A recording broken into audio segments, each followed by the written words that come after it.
Hola, buenas tardes a todos y muchas gracias por atender esta presentación.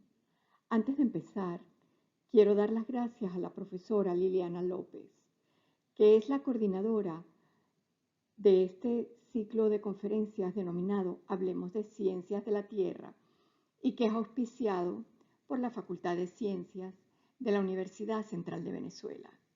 También quiero darle las gracias al capítulo de Venezuela de la Asociación Americana de Geólogos Petroleros, la AAPG.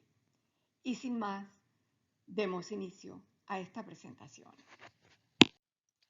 Hoy vamos a hablar del análisis S2S, lo que quiere decir, en sus siglas en inglés, Source to Sink, y la importancia que tiene en el entendimiento de los sistemas sedimentarios. Básicamente, desde el año 1949, cuando el profesor Sloss empezó su trabajo sobre la definición de las secuencias, hasta hoy en día ha habido grandes e importantes cambios dentro de la estratigrafía y su entendimiento de los sistemas sedimentarios. El primer paso fue la definición de las secuencias depositacionales, que básicamente se inició con el trabajo de estratigrafía sísmica. A partir de ahí surgió la estratigrafía secuencial o de secuencias, que continuó desde Hack y su Carta de los Ciclos y su trabajo, los trabajos de Posamentier, Van Wagoner y muchos otros, hasta el surgimiento del análisis S2S. El análisis S2S se puede considerar la cuarta generación del análisis secuencial y ese análisis se ha estado desarrollando rápidamente, pues involucra una cantidad de técnicas de carácter cuantitativo y el análisis completo de todos los sistemas sedimentarios o de los sistemas sedimentarios desde la fuente, la zona de captura, hasta el sumidero, que es el punto más bajo de la cuenca donde ocurre la sedimentación final. Pero entonces, ¿qué significa el análisis S2S o el análisis Source to Sink? Para empezar a entender de qué es lo que tratamos con el análisis del sistema o el análisis S2S, quiero que visualicen un grano de arena de cuarzo que se ha originado en un afloramiento granítico, envejecido, muy meteorizado y que inicia su viaje desde ese afloramiento en la zona que vamos a llamar la fuente, a través de todo el sistema o de los varios sistemas sedimentarios que va a encontrar en su camino desde esa fuente hasta que se produce su sedimentación final.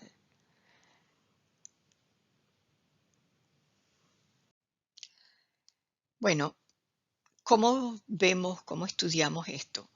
Va a ser diferente dependiendo del especialista dentro del área de las geociencias que estudie o que vea qué es lo que pasa o qué es lo que le pasa a este grano de arena. Vamos a pensar en un geomorfólogo. El geomorfólogo va a estudiar principalmente, a observar las características de esa zona que llamamos la fuente. Va a ver el paisaje en sí, cómo son esas geoformas, qué implican esas geoformas en cuanto a la tasa de erosión, a la tasa de levantamiento, qué otros factores pueden influir para modificar ese paisaje, qué tipo de geoformas estoy observando, cómo son los patrones de drenaje, qué me indican esos patrones de drenaje y cuál será la evolución a un plazo más largo de este paisaje que estoy observando. ¿Cómo puedo deducir la historia de la cuenca? A través de las geoformas en este paisaje. Cómo lo afectan el clima, cómo son los patrones de denudación. Si quien está haciendo esa visualización es un geólogo con orientación hacia la sedimentología, pues se preocupará más de las partes netas donde va a ocurrir el depósito de ese grano de arena. O sea, se va a preocupar más del sumidero. ¿Cuántas veces se depositó ese grano de arena en el camino? Se va a preguntar. ¿Cuánto tiempo duró el viaje de ese grano de arena? ¿Cuánto tiempo permaneció en una situación o en una ubicación intermedia? ¿Y dónde está ese sitio final donde se depositó? ¿En un río? ¿En un delta? ¿En el mar profundo? ¿Qué nos dice eso sobre el sistema en su conjunto? Y podemos proseguir así sucesivamente a medida que el viaje de este grano de arena sea estudiado por distintos especialistas de la geociencia. Pero si observamos esto desde un punto de vista de las geociencias más global y desde el punto de vista de los sistemas sedimentarios, realmente lo que ocurre es que el sedimento se mueve desde la fuente hasta el sumidero, desde la maquinaria erosiva de las regiones montañosas hasta su eventual depositación, mediante un sistema de enrutamiento de esos sedimentos a través de todos los sistemas. Pero es la preservación selectiva a largo plazo de elementos en este sistema de enrutamiento de sedimentos, la que produce la narrativa del registro geológico que nosotros estudiamos, que nosotros podemos ver y que va a estar dictada por los procesos que ocurren a nivel de toda la litosfera de la Tierra. Así que para empezar, vamos a ver cuáles serían los segmentos de ese sistema S2S. En principio, el sistema considera cuatro tipos de segmentos o cuatro segmentos. El primero es la captación. El segundo es la plataforma. El tercero es el talud. Y por último está el fondo de la cuenca.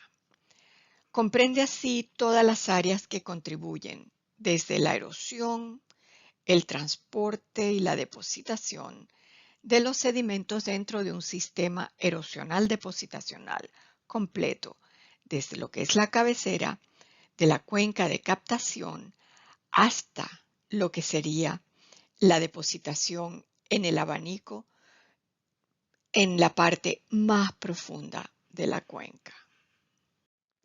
Es así que debido a que estos segmentos están de manera continua unos con otros, están relacionados todos entre sí genéticamente. De modo que cualquier modificación, ya sea por erosión o por sedimentación o por resedimentación, que ocurra en cualquiera de los segmentos del sistema, va a tener influencia o va a ser reflejado en modificaciones dentro de aquellos segmentos que están vecinos o adyacentes al sistema, a la parte del segmento que está siendo modificada. Un aspecto importante es la magnitud de estos elementos que controlan el sistema S2S.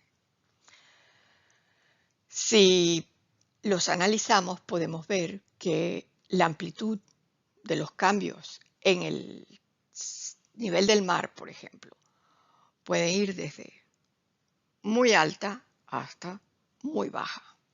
Y su efecto sobre todo el sistema va a ser, pues, de influencia variable.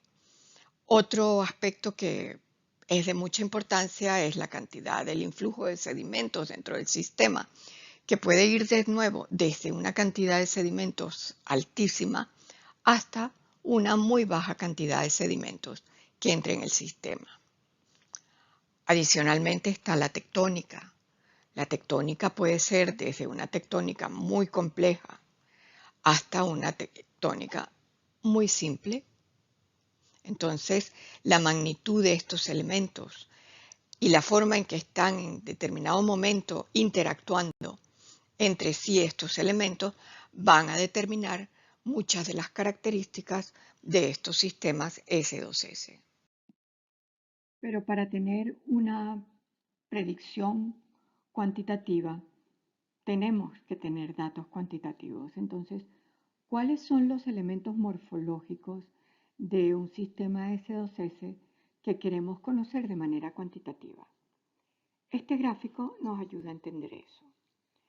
Queremos conocer el área de captura de sedimentos. Queremos conocer cuál es el máximo relieve que tiene ese área de captura. Queremos saber cuál es el gradiente del río principal y de otros ríos secundarios. Queremos saber también cuál es el porcentaje de sumidero terrestre que hay, básicamente de llanuras aluviales que hay. Queremos saber cuál es la carga de sedimentos que está dentro del sistema. Queremos también saber dónde estaba la línea de costa o dónde está la línea de costa. Si el contacto es tipo estuario o es un delta, o cuál es el tipo de interacción entre esa área fuente, esa área de captura de sedimentos y el siguiente segmento del sistema, que es la plataforma. De la plataforma queremos saber su gradiente, queremos saber su ancho, queremos saber su longitud, queremos saber su profundidad. El siguiente segmento del sistema S2S es el talud. ¿Qué queremos saber del talud? Queremos saber cuál es su gradiente, queremos saber cuál es su profundidad, queremos saber cuál es su longitud. Queremos también saber si hay cañones que lo atraviesan, cuántos cañones lo atraviesan. Y cuando llegamos al último segmento, al segmento del fondo de la cuenca, pues queremos saber, ¿hay abanicos? ¿De qué tamaño son esos abanicos? ¿Cuál es la longitud? ¿Cuál es el ancho del abanico?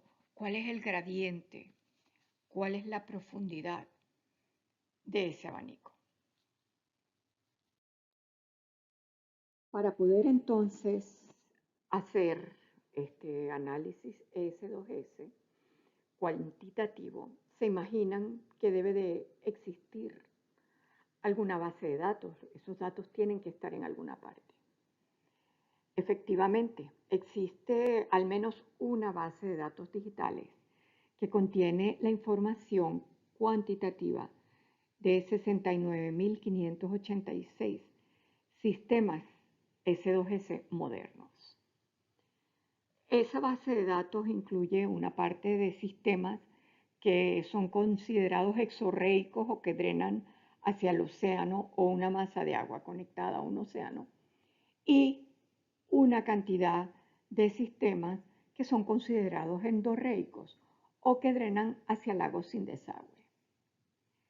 En esta base de datos, pues, hay la información de 52 abanicos submarinos que corresponden a una cantidad muy importante de cuencas, usamiento arriba, unas 4.848 cuencas, que drenan aproximadamente el 23% de todo el área terrestre no congelada. Y bueno, como ya se imaginan, esta base de datos incluye todos aquellos elementos morfológicos que queríamos que se midieran en nuestro análisis S2S. Por lo tanto, incluye lo que tiene que ver con morfología de cuencas, con la morfología de las plataformas continentales, de los taludes continentales y de los abanicos submarinos. Como ejemplo, pues aquí les muestro una visualización, si se puede llamar así, de esta inmensa base de datos. Esta está desplegada sobre Google Earth. Tenemos pues la lista de todos los sistemas que están incluidos ahí. En este caso, pues son unos cuantos. Y bueno, cada vez que elegimos uno de ellos, pues se despliega sobre la superficie del planeta en su representación de Google Earth y nos da los datos cuantitativos para cada una de las partes de ese sistema. Bien, en cuanto al análisis de las relaciones morfológicas de la fuente, hay un trabajo que es fundamental y que es el de Niebuhr y sus coautores del año 2018.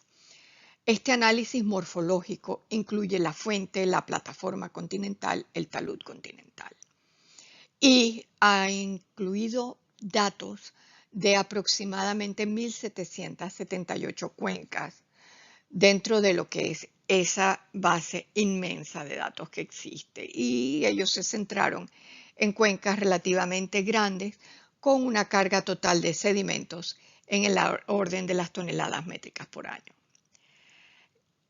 Estas áreas fuente de estas cuencas representan los sistemas sedimentarios más grandes de la Tierra y que cubren aproximadamente el 75% de toda la superficie no glaciada. Abarcan una amplia gama de escalas dentro de esos sistemas, desde básicamente los cientos de kilómetros cuadrados hasta los millones de kilómetros cuadrados, e incluyen cuencas de régimen tectónico diferentes, desde los márgenes pasivos hasta los márgenes activos, para intentar separar cuáles son las características que van a ser prevalentes en cada uno de ellos. Cuando Niebuhr y sus coautores comenzaron a hacer el análisis de esta base de datos, comenzaron a comparar distintos elementos entre sí para ver cuáles presentaban una relación y cuáles no. Esto sería demasiado largo ir dentro de ese detalle en esta charla, pero vamos a mostrar como ejemplo algunos de los que analizaron. Uno de ellos fue el área de captación versus la longitud del río. Y encontraron, cuando hicieron la graficación de estos datos, que realmente parece que sí existe una relación entre esos dos elementos. A medida que el área de captación aumenta, también parece que nos estamos enfrentando a sistemas que envejecen y que van incorporando nuevas áreas de drenaje. Sin embargo, independientemente de la relación entre el área de captación y la longitud del río, se pueden analizar cualquier tamaño de cuencas y van a entrar dentro de esta relación. Hay otras cosas que se pueden deducir, como la que proviene de este gráfico cuando se plotearon los datos de estas 1.778 sistemas S2S entre lo que es el gradiente del río en metros por kilómetro y el área de captura. Y ahí se ve que los gradientes más altos suelen encontrarse en las fuentes con áreas relativamente menores. Esa es otra de las características. Pasamos ahora al segmento de la plataforma. El transporte de sedimentos en la plataforma depende de factores bastante complejos. Entre ellos están, pues, obviamente la morfología de la plataforma, su ancho, su gradiente, la cantidad de agua, la profundidad de agua a la que se encuentra. Además, hay otra serie de factores como pueden ser la dirección, frecuencia y magnitud del régimen de las olas, del viento, de las mareas y las corrientes costeras. Todo esto influenciado además por el clima. Como ejemplo del análisis de Niebuhr y sus coautores sobre este segmento y las relaciones morfológicas de los márgenes de la plataforma que están vinculados a abanicos submarinos, él encontró que hay una correlación débil entre el ancho de la plataforma, entre el aumento del ancho de la plataforma y la longitud del río en la fuente, el río más largo, el área de la captación más grande y la descarga de sedimentos. También se ha encontrado en el análisis del segmento de la plataforma que el ancho de la plataforma difiere entre márgenes activos y pasivos. Si tenemos las plataformas y ploteamos su ancho en metros, vemos que realmente los rangos de mediciones absolutas varían considerablemente entre los márgenes activos y los pasivos. Obviamente va a haber un área de sobrelapamiento y lo mismo ocurre cuando se plotea lo correspondiente a la cantidad de espesor de sedimentos. Va a ser distinta, mucho menor en los márgenes activos que en los márgenes pasivos. En relación a los segmentos plataforma y talud, el análisis del ancho de la plataforma ha demostrado que no se correlaciona en lo más mínimo con la longitud del talud continental. Tampoco se correlacionan las descargas de sedimentos con el ancho de la plataforma. Con respecto a los cañones submarinos, se ha comprobado que los márgenes activos tienen mayor frecuencia de cabezas de cañón en comparación con los márgenes pasivos. También que los cañones son más cortos en promedio en los márgenes activos y que los cañones submarinos más largos los vamos a encontrar en los márgenes pasivos, generalmente incisos también en la plataforma continental, no solo en el talud. Por otra parte, pues los taludes continentales más activos van a mostrar cañones submarinos más cortos y taludes más empinados. Pasando ahora al segmento base de la cuenca, las relaciones que se encontraron han sido que la longitud de los abanicos está normalmente relacionado con el tipo de sedimentos, de tal manera que los abanicos que tienden a ser más fangosos también tienden a ser más alargados y los abanicos más arenosos van a tender a ser más radiales. Por otra parte, los abanicos más grandes están relacionados con taludes más largos y el ancho y la longitud del abanico submarino son dos de los elementos que muestran una fuerte correlación. Por otra parte, la longitud y el área del abanico también se correlacionan con la tasa de sedimentación a largo plazo, por lo cual hay un claro aumento en los sistemas más grandes y antiguos. También la mayoría de los abanicos están situados en la base del talud, que se extienden hacia la cuesta y el fondo de la cuenca. Otra correlación es la que hay entre el abanico y la profundidad del agua. A gran escala, la parte distal de los abanicos más grandes está más profunda en líneas generales que la que se encuentra en los abanicos más pequeños. Y bueno, ¿qué es lo que pasa en las relaciones entre las partes de los sistemas S2S que están alejadas entre sí, como puede ser entre la fuente y la base de la cuenca? En ese aspecto se han analizado, por ejemplo, aspectos como la longitud del abanico y se ha encontrado que ella muestra relación con el aumento del área de captación. Otros que se han analizado son relación entre el área de captura y la longitud del talud.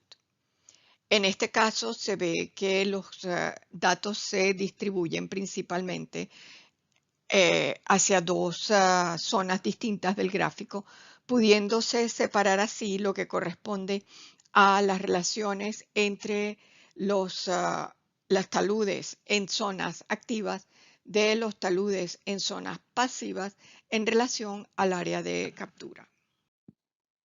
En lo que corresponde a relaciones talud-abanico, si se hace un gráfico usando la longitud del talud en kilómetros y el área de los abanicos en kilómetros cuadrados, se observa que, bueno, hay cierta correlación, no muy alta. Sin embargo, hay una agrupación de datos. Hacia un extremo del gráfico se encuentran los correspondientes a los sistemas activos y hacia el otro extremo del gráfico la frecuencia de datos provenientes de los sistemas pasivos es más alta. En cuanto al modelo general S2S, de fuente a sonidero, el modelo puede distinguir o se pueden distinguir dos modelos bases muy diferentes uno de otro. Uno de ellos es los sistemas escarpados, cortos y profundos, que incluyen los sistemas de antearco y los sistemas correspondientes a cuencas extensionales o cuencas de strike slip. El otro la otra gran familia de modelos S2S corresponde entonces a los sistemas amplios y profundos, que incluyen las cuencas de antepaís y las cuencas de margen pasivo. Para cada uno de estos modelos hay una serie de valores clave típicos que los caracterizan, que incluyen rangos de nivel de alturas dentro de la cuenca de captura, profundidades, anchos de plataforma, longitud de cañones, etcétera, etcétera, etcétera. En primer lugar, en los sistemas escarpados, cortos y profundos. Este tipo de sistema se encuentra principalmente en márgenes activos y las cuencas son escarpadas y cortas, que a su vez bordean una cuenca oceánica joven o que está en contracción. Este tipo de sistemas S2S se caracterizan por una alta producción de sedimentos, porque sus plataformas son angostas, en general menos de 35 kilómetros de amplitud. La ruptura de la plataforma se encuentra a poca profundidad, normalmente menos de 180 metros. El talud continental es medianamente largo, con aproximadamente 60 kilómetros, y la cuenca profunda es bastante pequeña, normalmente menos de 3 kilómetros. También dentro de estos sistemas se encuentran las cuencas de strike slip y las cuencas extensionales. Estos son cuencas de corta duración, normalmente en el orden de los millones o de las decenas de millones de años, aunque el suelo de ese tipo de cuenca puede tener una preservación de largo plazo en el orden de las decenas de millones de años. Son pequeños, caracterizadas porque los sumideros terrestres son pequeños, están alimentados pero por grandes zonas de captación, bien, en relación al área total de la región que transporta sedimentos a través de la cuenca hasta el fondo marino. Pasando a la otra categoría de sistemas amplios y profundos, tenemos en primer lugar los sistemas de cuenca de antepaís.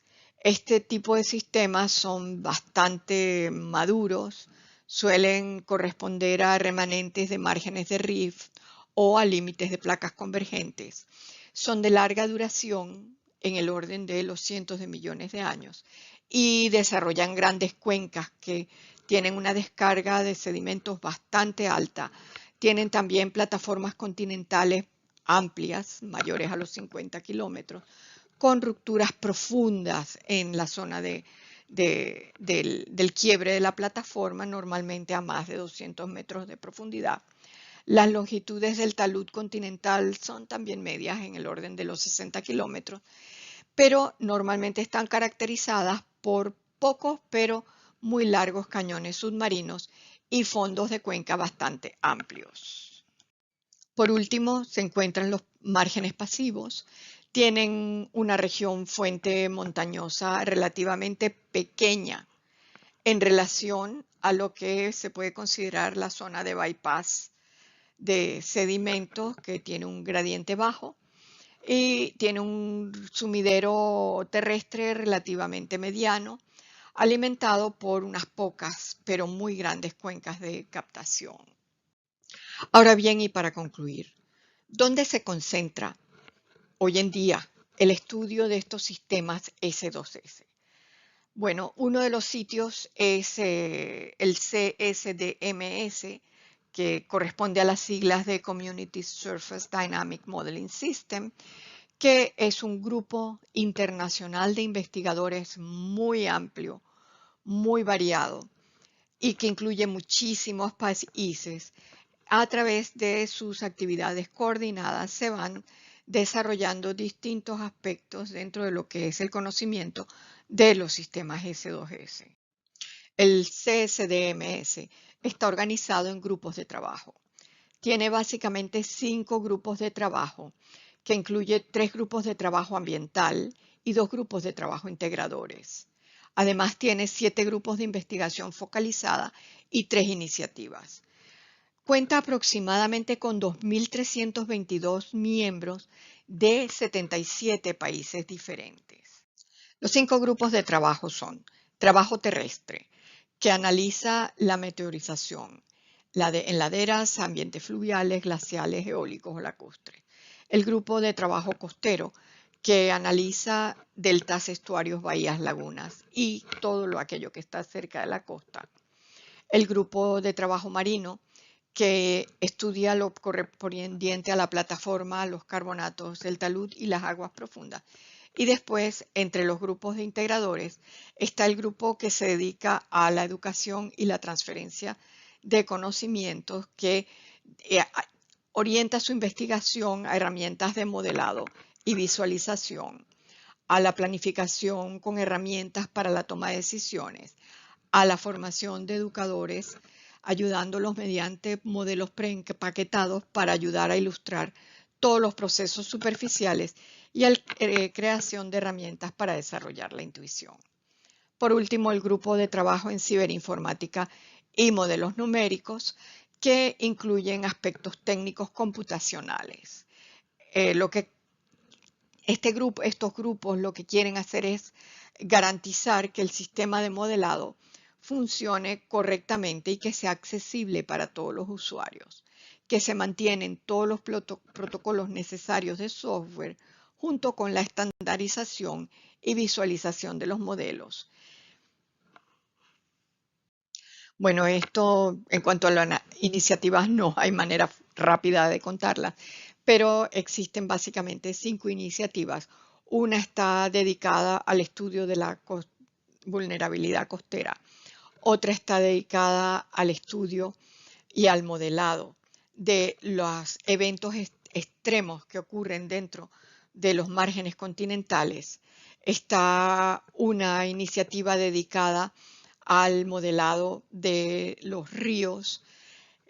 Hay una iniciativa que está relacionada con la inteligencia artificial y el aprendizaje de máquinas, que lo que quieren es promover y soportar la inclusión de inteligencia artificial y modelado de máquinas en todo lo que es la comunidad del modelado de la superficie de la Tierra. Y por último, aunque no menos, es la iniciativa que está dedicada a explorar y a promover la interoperabilidad y el modelado abierto de todas las plataformas que contribuyen a este CDSM. Todo esto suena muy complicado y efectivamente lo es, pero el objetivo es al final tener modelos analíticos vinculados entre sí y que estén dispuestos y disponibles para toda la comunidad científica y aquellos grupos que estén interesados en sus aplicaciones.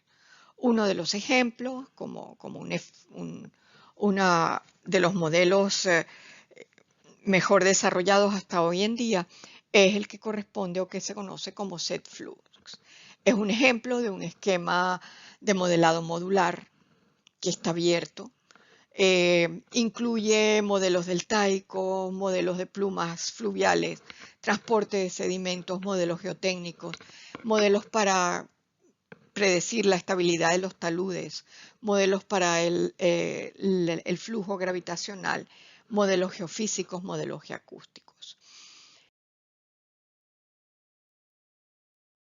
Aquí se muestra algo más de información sobre el modelo analítico vinculado SetFlux. En este código QR se puede acceder al vínculo, donde podrán después descargar la versión 2.1 del SetFlux, y también se da información adicional sobre el modelo, sobre específicamente qué hace, eh, qué dominios abarca, que son principalmente el costero y el marino, y las dimensiones espaciales del modelo, que son 2D y 3D. Y con esto se concluye una visión muy rápida, muy somera y que espero hasta cierto punto accesible sobre lo que es el estudio de los sistemas S2S y cómo nos ayudan a mejor entender los sistemas sedimentarios sobre nuestro planeta. Muchas gracias por su atención.